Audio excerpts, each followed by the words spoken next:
Sveiki, Seimo savaitė apžvelgia priimamus įstatymus, svečių vizitus ir kitus įvykius šalies parlamente. Šį kartą matysite. Seimo savaitėje. Seimas svarsto Respublikos prezidento siūlomus socialinio draudimo pensijų įstatymo pakeitimus.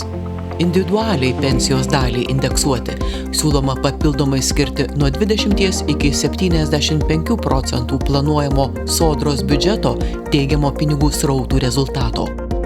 Seimas svarsto siūlymą atleisti verslo liudijimą turinčius senjorus nuo prievolės mokėti privalomojo sveikatos draudimo įmokas. Žemės ūkio ir maisto ūkio politiką planuojama pripažinti strategiškai svarbiais nacionaliniam saugumui. Siūloma suteikti galimybę kultūros pasu naudotis ne tik moksleiviams, bet ir ikimokyklinukams ir priešmokyklinukams bei pensininkams. Į laisvę paleisti baltarusių politiniai kaliniai įsitikinę pasaulis dar per mažai žino apie autoritarinio režimo žiaurumą persekiojamų ir sulaikytų politinių aktyvistų atžvilgiu.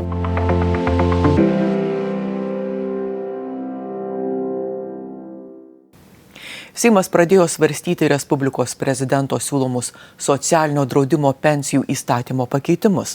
Projektu siūloma, kad indeksavimo metais panaudotinos papildomos lėšos individualiai pensijos dalį indeksuoti būtų ne mažesnės negu 20% ir neviršytų 75% planuojamo sodros biudžeto teigiamo pinigų srautų rezultato.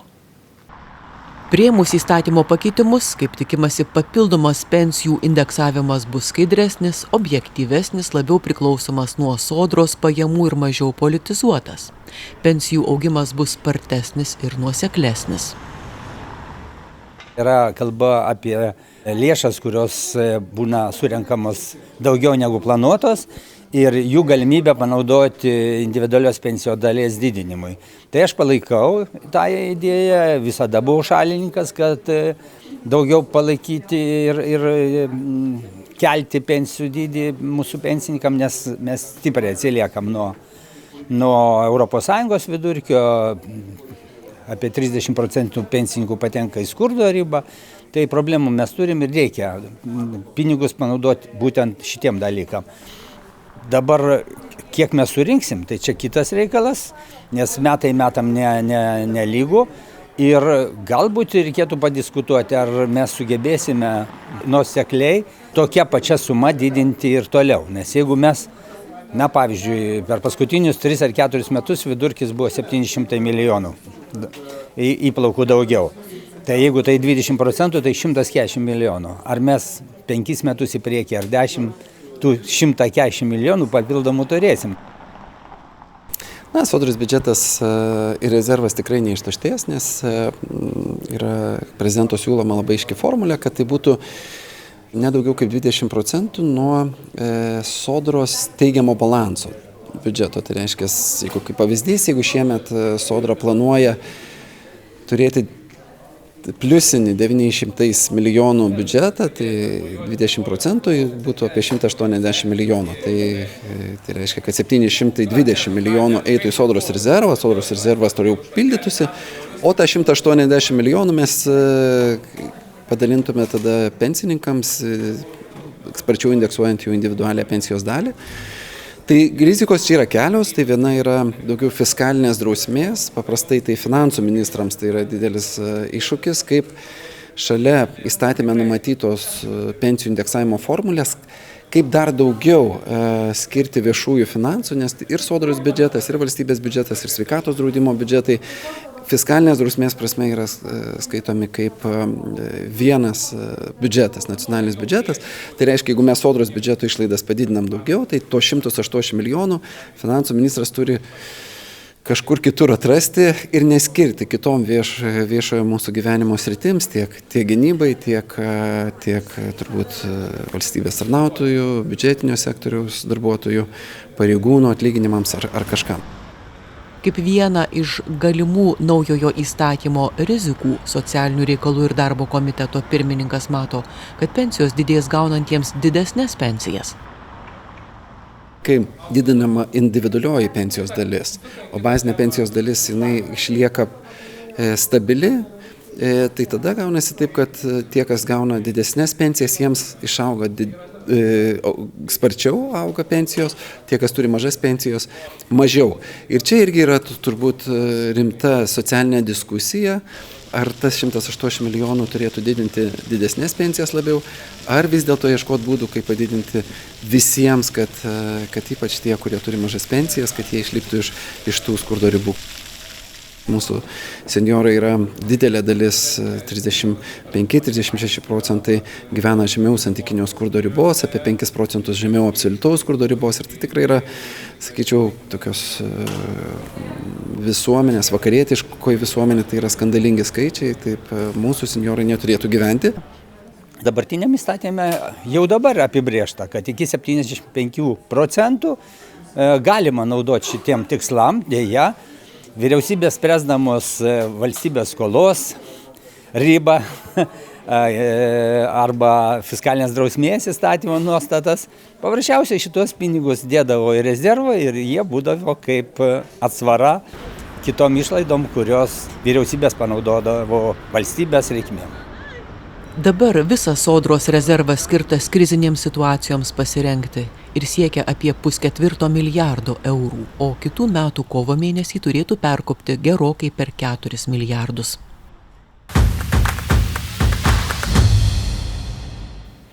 Seimas svarsto siūlymą atleisti verslo liudijimą turinčius senjorus nuo prievolės mokėti privalomojo sveikatos draudimo įmokas. Iniciatoriai tikisi, kad sumažinę naštą vyresnio amžiaus asmenims, besiverčiantiems smulkiuoju verslu, bus paskatintas jų aktyvumas, socialinė integracija ir legali ekonominė veikla. Individualią veiklą pagal pažymą pernai vykdė beveik 282 tūkstančiai gyventojų, iš jų beveik 13,5 tūkstančio buvo senatvės pensininkai. Nors pensininkai vykdantis individualią veiklą pagal pažymą nuo privalomojo sveikatos draudimo įmokų yra atleisti, tačiau tie senjorai, kurie pasirenka verslo liudijimo formą, privalo mokėti šias įmokas. Seimo narė Birutė Vėsaitė įsitikinusi, dabartinis reguliavimas yra nenuoseklus, diskriminuojantis ir pažeidžiantis lygiateisiškumo principą. Pavyzdžiui, 95 metų amžiaus ir dar tas asmuo turi mokėti būtent PSD įmoką. Aš sutinku, kad gal visiems dirbantiesiems reiktų pakelti PSD, bet tie, kurie jau visą gyvenimą atidirbo ir sėdi turguje ne dėl to, kad jie neturi kur dėti laisvo laiko, o tiesiog jiem neužtenka pensijos pragyvenimui, būtent šitą nuostatą pasitarnautų.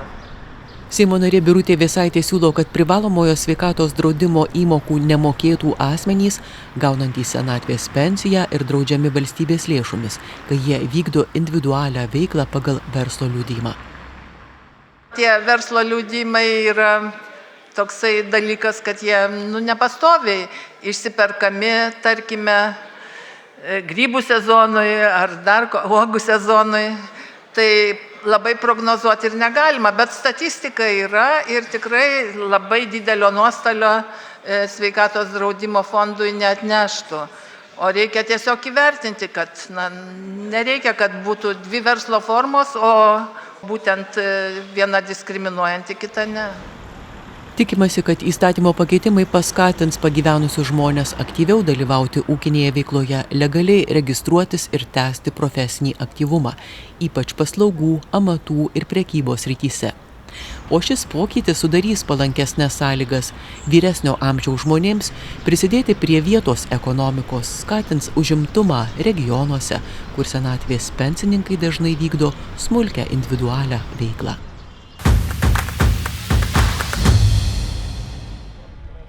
Ypatingos skubos tvarka Seimas pradėjo svarstyti pataisas, kad kariuomenė galėtų paprasčiau ir greičiau neutralizuoti dronus keliančius grėsmę Lietuvos oro erdvei, kartu užtikrinant civilinės aviacijos saugumą.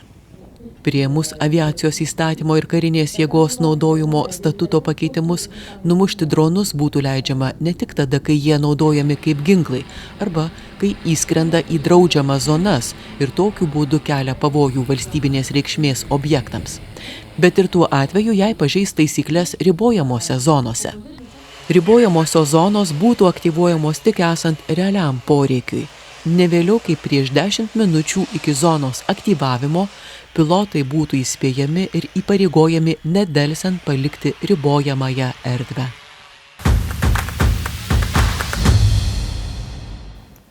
Žemės ūkio ir maisto ūkio politiką pripažinti strategiškai svarbiais nacionaliniam saugumui. Tokiai nacionalinio saugumo pagrindų įstatymo pataisai po pateikimo pritarę Seimo nariai projektą svarsto komitetuose. Projekto rengėjų įsitikinimu įvykus nenumatytoms ekstremaliosioms situacijoms ar kitoms krizėms bus sukurtos prielaidos geriau apsirūpinti šalyje žemės ūkio ir maisto produktais. Šiuo metu nacionalinio saugumo pagrindų įstatyme išskiriamos vidaus saugumo užtikrinimo, ekonominė, viešojo saugumo, socialinė, kultūros, švietimo ir mokslo, aplinkos apsaugos, sveikatos ir tautinė politikos. Šitas įstatymo projekto papildymas ypatingai tinka šiandieninėme kontekste, kada mes turime labai neapibrėžtą ir, sakyčiau, įtempta geopolitinė situacija. Pakeitimais tikimasi, kad apsirūpinimas maisto produktais, kuris suprantamas kaip procesas nuo lauko iki stalo, taps valstybės prioritetu. Taip pat viliamasi, kad bus sudarytos sąlygos žemės ūkio ir maisto ūkio sektoriams kurti ir vystyti tvarę, atsparę ir savarankišką šalies apsirūpinimo maistu sistemą. Bus užtikrintas žemės ūkio ir maisto ūkio sektorių funkcionalumas ir tvarus vartotojų aprūpinimas maistu. Seimas ėmėsi svarstyti, ar įsigyjant žemės ūkio paskirties žemę atsisakyti deklaracijos. Žemės ūkio ministerijos teigimu pakeitimai siekiama sumažinti administracinę naštą, nes deklaracija nebeatlieka savo pirminės funkcijos ir yra perteklinė. Asmuo norėdamas įsigyti žemės ūkio paskirties žemę dabar turi gauti nacionalinės žemės tarnybos išduotą sutikimą įsigyti žemę. Tarnyba išduodama leidimą patikrina, kad asmuo pageidaujantis įsigyti žemės neturi ir po sandorio sudarimo neturės daugiau nei įstatyme numatytas 500 hektarų žemės plotas. Žemės ūkio ministerijos teigimu siekiant išvengti piktnaudžiavimo, pavyzdžiui, kai asmuo turėdamas kelis nacionalinės žemės tarnybos sutikimus ir juos realizavęs viršytų galima įsigyti didžiausią žemės plotą, siūloma sąlyga pirkėjas patvirtintų, jog po sandorio jo ir susijusių asmenų plotas neviršys leistino ploto. Ministerijos nuomonė, notarui pateiktų duomenų teisingumas galėtų būti patvirtintas pasirašant žemės perleidimo sandorį. Toliau įstatymo pataisos svarstomos Kaimo reikalų komitete.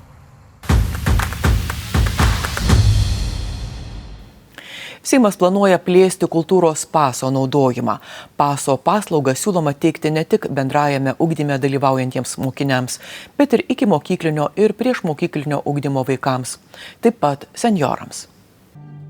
Kultūros pasas tai priemonė leidžianti moksleiviams valstybės lėšomis lankytis spektakliuose, koncertuose, parodose kartu su klase ar grupe, o sulaukusiems 16 metų ir individualiai. Šiuo metu kultūros pasą siūlo per 5000 įvairiausių kultūros renginių ir edukacinių užsiėmimų. Seimo nariai siūlo švietimo įstatyme apibrėžti kultūros paso reglamentavimą ir leisti paslaugas teikti ne tik mokiniams, bet ir, pavyzdžiui, senjorams. Prieš 7 metus įvedėme kultūros pasą ir jo veikimas vyksta pagal kultūros ministro įsakymą. Tai norisi, kad ši kultūros paso ir sąvoko paskirtis būtų įtraukta įstatyme. Ir natūraliai pradėjome diskutuoti, kad galbūt jisai būtų taikomas ne tik besimokantiem vidurinio ugdymo programas, bet ir atrasti galimybę, kad juo galėtų pasinaudoti ir senjorai. Tas siūlymas yra praplėsti kultūros paso paslaugos gavėjus. Paprašėme vyriausybės išvados, nes kiek tai galėtų kainuoti ir kokiais mechanizmais veikti, tai tikiuosi, kad vyriausybė pasvarstys ir gavę išvadą galėsim toliau diskutuoti.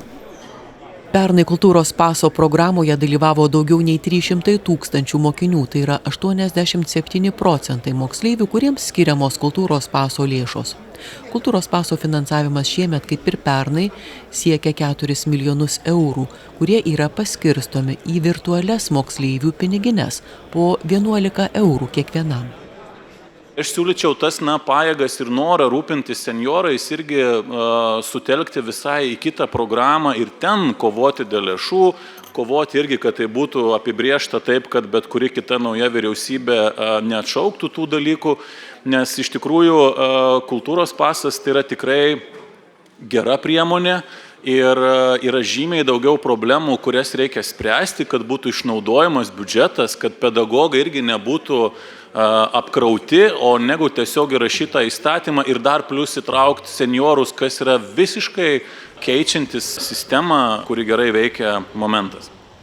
Seimo narė Agnė Jakavičiūtė Miliauskienė siūlo sudaryti galimybę kultūros pasu pasinaudoti ir ikimokyklinio bei priešmokyklinio ugdymo programuose dalyvaujantiems vaikams.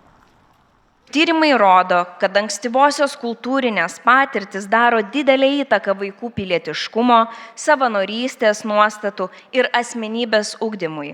Taip pat svarbu puoselėti užsienio lietuvių vaikų, besimokančių lituanistinio švietimo įstaigose, Lietuvos kultūros pažinimą, todėl turime užtikrinti, kad kultūros pasu galėtų naudotis ir bent jau formaliojo lituanistinio švietimo mokyklose besimokantis vaikai.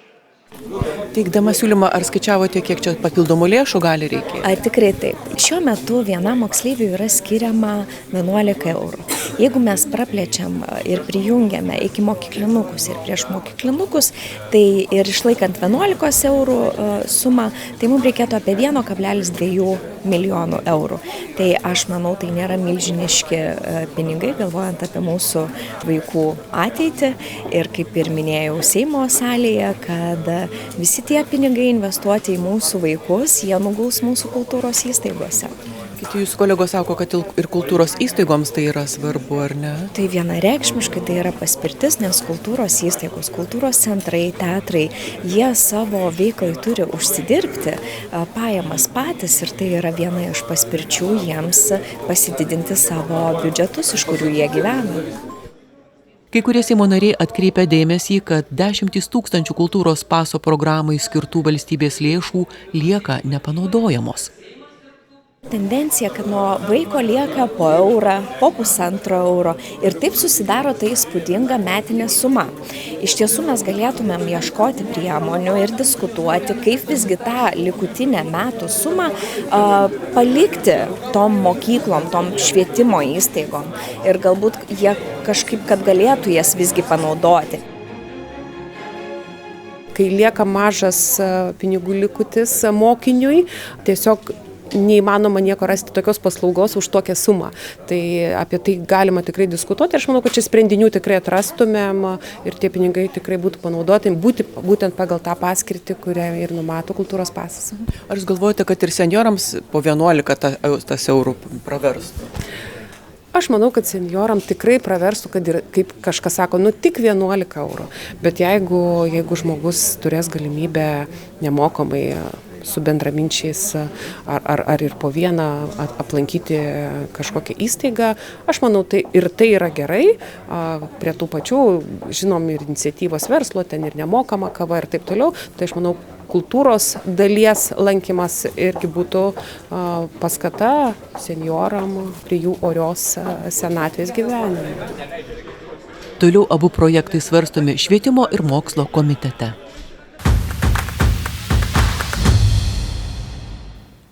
Seimo pirmininkas Juozas Olekas su priešgaisrinės apsaugos ir gelbėjimo departamento direktoriumi Renatu Požėla aptarė gaisro dujų skirstymo stotyje pasekmes. Parlamento vadovas domėjosi, ar reikėtų inicijuoti teisės aktų pakeitimų, siekiant, kad tokio dydžio gaisrai būtų suvaldyti geriau.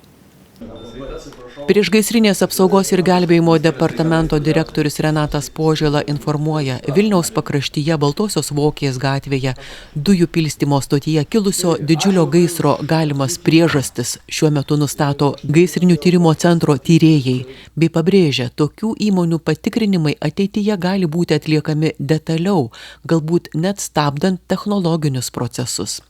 Šis gaisras buvo gesinamas net keletą parų. Vilniaus miesto savivaldybė dėl įvykio buvo paskelbusi lokalią ekstremaliąją situaciją. Pasaulio visuomenė dar nežino, kaip autoritarinis režimas elgiasi su persekiojamais ir sulaikytais politiniais aktyvistais. Tai pabrėžia Seime apsilankę į laisvę paleisti baltarusių politiniai kaliniai. Užsienio reikalų ministerijos duomenimis šiuo metu Baltarusijoje vis dar laikomi beveik 1200 oficialiai pripažintų politinių kalinių. Į laisvę paleistas baltarusių tinklaraštininkas Mykolas Dziadokas sako, 10 metų buvo kalintas. Jis pasakoja, žmonės ten yra kankinami, su jais žiauriai net nežmoniškai elgiamasi, žmonės ten miršta. Esą lyg ir žinai, kad civilizuotas pasaulis tarsi ir už tave, tačiau kartais atrodo, kad tu esi niekam nereikalingas. Kažkur tolimoje Europoje, Varšuvoje, Vilniuje žmonės nežino, kaip tau blogai. Reikėtų, kad visuomenė žinotų, girdėtų, kaip kaliniai jaučiasi. Первое, что мне бросилось в глаза после того, как нас выпустили, это то, как нас встретили в Литве. Kas man krito į akis, kai mus išlaisvino, kaip mus pasitiko pasienyje Lietuvoje. Pasieniečiai, muitininkai. Mes jiems nukritome tarsi ant galvų, netikėtai matėsi, kad jie truputį pasimetę, bet jie labai žmoniškai mus žiūrėjo ir tai buvo toks kontrastas, nes aš esu įpratęs, kad uniformuoti žmonės gali tik žeminti, šiurkščiai elgtis, o čia į mus žiūrėjo labai žmogiškai. Или грубо обращаться преимущественно, а тут к нам обратились по-человечески. Ir po 5 metų tai buvo toks kontrastas ir tai pirmiausia mane sužavėjo. Baltarusija neseniai paleido 52 politinius kalinius. Seimo pirmininko Juozo Oleko teigimu, Lietuva visada buvo ir bus Baltarusijos demokratijos šalininkė, o išlaisvintų politinių kalinių liudijimai primena, esą, kad kova už laisvę dar nesibaigė. Nelengvas politikų darbas, kai išlaikant savo tokias politinės nuostatas, griežtą poziciją, bet bandyti surasti nors ir menkiausią galimybę, kad tie žmonės, kurie kenčia, kurie yra kankinami, kad jie galėtų atgauti tą laisvę. Tai toks ir yra vertinimas. O ko tas balansas dabar išlaikomas? Aš manau, kad dabar tą, ką aš matau, aš sakyčiau, kad tai yra pozityvu. Vis tiek žmonėm mes sustinkam, kalbamės ir jie dėkoja mums, kad jie yra laisvėje ir tas, sakyčiau, ir sankcijos, ir kalbėjimasis vieno kito, kuris leidžia juos išlaisvinti, tai rodo, kad yra dalykas, kurio jie norėjo ir kurio mes norime. O jūsų manimo, koks buvo ir Lukašenkos motyvas, ir Trumpo visgi? Aš manau, kad motyvų gali būti daug. Lukašenka turbūt nori įkvėpti nors mažo, kokio nors gaivesnio oro, nors kokį tai kažką papildomai gauti, šiuo atveju Belavijos galimi skrydžiai. Iš kitos pusės, man atrodo, Jungtinės Amerikos valstijos daro tą įtaką, prisirišimą arba nors bandymą prilaikyti Baltarusijos režimą šiek tiek atokiau nuo Rusijos, nes jeigu atsimenam Ukrainos užpuolimą, tai jis įvyko būtent per Baltarusiją ir smūgiai Kijevui buvo iš Baltarusijos. Jeigu pavyktų kaip nors apriboti tą tokį visišką paklusnumą Maskvos diktatui Baltarusijos, tai vėlgi yra kažkokie tai dalykai. Ir tas humanitarnis aspektas, kuris išleidus keliasdešimt kalinių, politinių kalinių, mes pasiekėm ir žmonėms leidžiam atgauti laisvę. Seime apsilankę svečiai primena, Minsko režimui paleidus politinius kalinius, vienas iš jų, Mykolas Statkevičius, atsisakė palikti Baltarusiją ir liko šalyje. Ir esą dabar galbūt vėl yra pasodintas į kalėjimą. Nepriklausomos Baltarusijos televizijos Belsat žurnalistė Larisa Ščirakova pabrėžė, ji taip pat būtų norėjusi likti Baltarusijoje. Bet niekas man nesuteikė tokio pasirinkimo, mane tiesiog išmetė.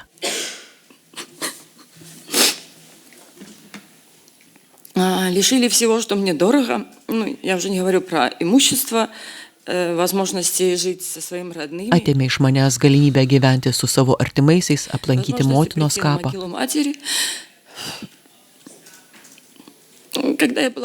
Kai buvau kolonijoje, mano ateities paveikslas visada buvo susijęs su namais. Seimo narys Ruslanas Baranovas pabrėžia, kalinių paleidimas virto priverstinę deportaciją. Tai neprimtina. Ir jei režimas nori parodyti, kad yra pasiruošęs keistis, tie žingsniai turėtų būti kur kas rimtesni. Režimo anksčiau įkalintas Baltarusijos žaliųjų partijos lyderis Dmitrijus Kučiukas teigia, tik jis, kad anksčiau ir vėliau Baltarusija iš tikrųjų bus Europos šalių šeimoje.